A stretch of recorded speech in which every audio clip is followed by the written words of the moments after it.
আজকে আমার গৃহগল্পে আপনাদেরকে এক প্রতারকের গল্প শোনাবো। আসসালামু আলাইকুম, সবাইকে শুভ সন্ধ্যা। ঘটনাটা ঘটেছিল করোনাকালীন সময়ে, সেটা 2020 সম্ভবত, হ্যাঁ 20 সালেরই ঘটনা। তা আমার একটা জমি ছিল, আমি জমিটা বিক্রি করার জন্য একটা বিজ্ঞাপন দিয়েছিলাম। আমার একটা ব্যাংক লোন ছিল, আর করোনার সময় যেহেতু ব্যবসা বাণিজ্য সবারই খারাপ অবস্থা ছিল, তো আমি ভাবলাম যে জমিটা সেল করে দিয়ে আমি লোনটা শোধ করে দিই। তারপর সেই বিক্রয়.com-এ আমার হাজব্যান্ডকে বললাম যে তুমি বিক্রয়.com-এ একটা বিজ্ঞাপন দিয়ে দাও জমিটার ছবি দিয়ে। তারপরও দিয়ে দিল। দিয়ে দেওয়ার পরে এরকম অনেক ফোন আসে। তারপর একদিন এক ভদ্রমহিলা বিকেলবেলা, সেটা ছিল 19 রমজান, হ্যাঁ 19 রমজানের দিন না, 20 রমজানের দিন, দিনের বেলা বিকেলবেলা ছিল ঘটনাটা।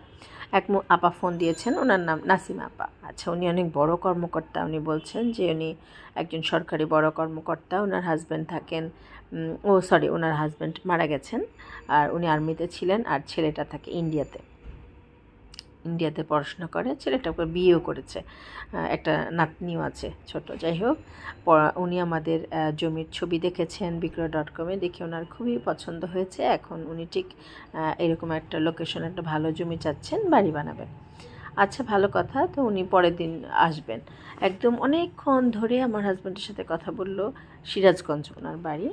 অনেকক্ষণ ধরে কথা বলার পরে প্রায় আধা ঘন্টা, কী ব্যাপার, কার সঙ্গে তো কথা বলছে। তারপর আসলাম, পরে বলল যে এরকম উনি তোমাদের জমিটা দেখেছে, জমিটা নিতে আসতে চায়, কালকে আসবে, জমিটা দেখতে আসবে। আবার এটা বলছে যে আপনি সমস্ত কাগজপত্র সব রেডি রাখবেন, আমি একদম বায়না নিয়ে আসবো, কালকে আমরা ওটাকে বায়না করে ফেলবো, বায়নানামা নিয়ে আসবো। আচ্ছা ঠিক আছে। আমরা সেদিন রাতেবেলা না, আমরা খুবই এক্সাইটেড ছিলাম, মানে জমিটা বিক্রি করব, টাকার দরকার, লোনটা শোধ করব, একটা মানসিক চাপের মধ্যে ছিলাম। আর 20 রমজান ছিল, আমরা দুজন সারা রাত সেদিন ইবাদত করেছিলাম, একদম সারা রাত নামাজ পড়েছিলাম। আর সেদিনই মনে হয়েছিল কি যে কদরের রাতটা মনে হয় ওইটাই হচ্ছিল। একদম ঠান্ডা হিমেল বাতাস বইছিল, আমার ঘরের পর্দাগুলি রাতেবেলা মানে যেরকম হয় আর কি, গুড়ি গুড়ি বৃষ্টি ছিল। তা আমরা ধরেই নিয়েছিলাম সেই রাতটাই ছিল মানে কদরের রাত। যাই হোক, এখন সকালবেলা একদম সারা রাত প্রায় আমরা সজাগ, এক্সাইটেড আসবে। আমার হাজব্যান্ড বলছে তুমি এক কাজ করো, ওনারা তো বাসায় আসবে, ইফতারের ব্যবস্থাও রাখো যদি থাকলো সন্ধ্যা পর্যন্ত। তারপর আমিও সেরকম মানে মোটামুটি মানসিকভাবে প্রিপারেশন, ওনারা আসবেন, আমি খাওয়াবো রাতেবেলা, হয়তো ঠিক আছে। তারপরে এখন সকালবেলা ওনারা 7টা বাজে ফোন দিয়েছেন যে ভাই আমরা রওনা হয়ে গেলাম, আমার ছেলের বউ। আর তখন তো লকডাউনের সময় তো আসলে গাড়ি ঘোড়া আসতেও দিবে না, গাড়ি ঘোড়া তখন তো বন্ধ। এখন উনি যেহেতু সরকারি কর্মকর্তা, তাই ভাবলাম হয়তো সমস্যা হবে না, উনি চলে আসতে পারবেন। তারপর ওনারা সকাল সকাল রওনা দিলেন যখন, তখন ফোন দিলেন যে আমরা আসছি ভাই। এরপর 9টার দিকেও আমার হাজব্যান্ড আবার ফোন দিয়ে জানলো আপা কত দূর আসছে। হ্যাঁ আমরা ঠিকঠাক মতো আসছি। তারপর 9:30 যখন বাজে, আরও আধা ঘন্টা পরেই না একটা ফোন আসছে আবার। তখন আমার রান্নাঘরে ছিলাম আমি, আমার কেন জানি না একটু খটকা লাগলো যে এখন হয়তো এই ফোনটা করে মহিলা বলবে যে আমরা একটা বিপদে পড়েছি।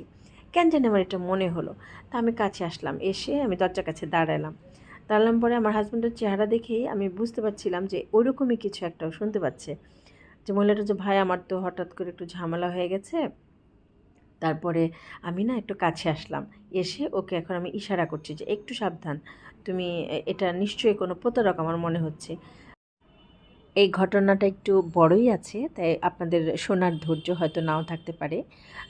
যদি শুনতে চান এই প্রতারকের ঘটনাটা, আমি কালকে অবশ্যই শোনাবো। ভালো থাকবেন সবাই, শুভরাত্রি।